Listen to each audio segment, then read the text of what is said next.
Hey guys, Bernard here with Onstage Hair Extensions. We're going to go over a couple little tips and tricks and a hodgepodge of things that don't kind of fit in any other video. And one is the highlighted hair. I know we have an old-fashioned term on here called FR. When I was a kid, my mom would say, "Oh, you got your hair frosted."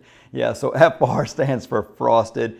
Really, it just means at least two different colors there. So what I did was I took the samples, or what do you call this, swatches off the coloring, and I twisted them so you can see. This is probably one of the better ones to see. The swatch will have dark on one side and then light on the other, so it doesn't represent exactly what the weft or the strands look like. And each of these colors, they come in the wefts or the strands, or should I say, and the strands, but it's very blended throughout there. This is a weft wrapped around and around a piece of styrofoam, so you can kind of see that it's blended pretty well in all of these, and these are all of the blended colors that we have. I do wish we called them blended colors. Maybe we'll get that changed in the future. Then we're going to move into this over here. These are just a bunch of colors that have different percentages of gray. I'm not going to point out all the specific numbers, though you can kind of see them close up here if you want. I think the main point is that we have something that's probably got about 5% gray here, and I'm going to kind of just guess on percentage with experience from gray percentages in the world of just doing hair. This looks a little bit more like 10 to 15, and then about 20 to 30%, definitely 40%. And then we go in some darker colors that probably have between 5 and 10, and about 20 to 25% gray there. So it's really neat because this is 100% human gray hair in here. That's really cool. It's going to flow and feel a lot more like real hair because it is real hair.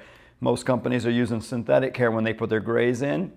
So that does give us one limitation. We don't have it in the 18 and 22 inch hair. It's only going to come in the 10 and 14 inch hair because human gray is hard to get that long. So one of the other things I wanted to talk about, let me move this over here, is this recovery tool, reformer tool. I've got a bead kind of on there right now because what will happen is when you squeeze a bead with the transformer tool and then something goes wrong and you need to open that up, this is like a little needle on each end that when you press together will just kind of open the bead up on both sides in case you've just crumbled it and crushed it with this tool incorrectly, maybe when you're putting it in or trying to remove it.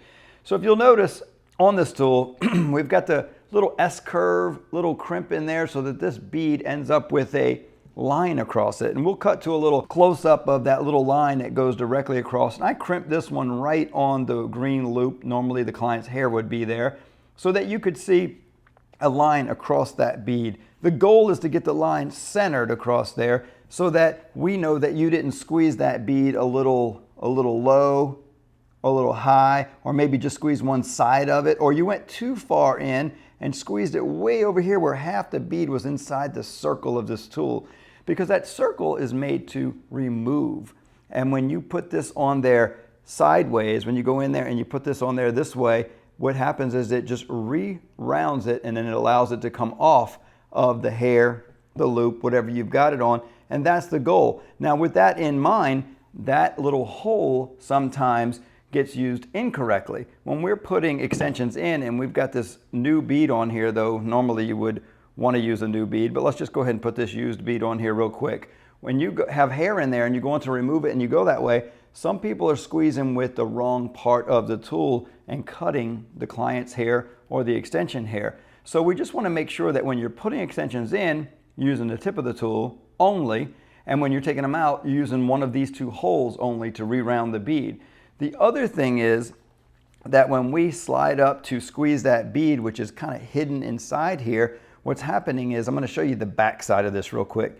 When you slide up to squeeze that bead, it's supposed to be right here. Some people are sliding up too far and crimping the actual pocket. And the pocket of the weft or the circle or pocket of the strand, when it's squeezed too many times, it's like a pair of pliers. There's a little crimp in there. There's a couple little sharp edges inside there that are cutting the pocket or cutting the client's hair. So some people are calling back and saying some hair is shedding. Most people are not calling and saying hair is shedding. That's why we know it's something that's being done out there in the field. Some people are having the problem, most people are not. And then we notice that when we ask for videos for people to show us what they're doing, they're crimping the pockets of the actual beaded strand or the beaded flat weft. So try to just squeeze the bead and not the pocket. So when we squeeze this bead and we slide on up next to the head, we can't slide against the head this way. We got to go to natural fall before we give a good squeeze on it, so that it's put in a position that when it's falling naturally, it doesn't feel like a little bump up and causes that hair to get pulled out of the head. So just a few tips and tricks I wanted to cover there. Removal, putting them in, removing them with this tool also, and then the grays and our highlighted and low-lighted colors. So many other unique things in some of the other videos, like the coloring video that you probably ought to check out. But I think that's all for now. Thanks for watching.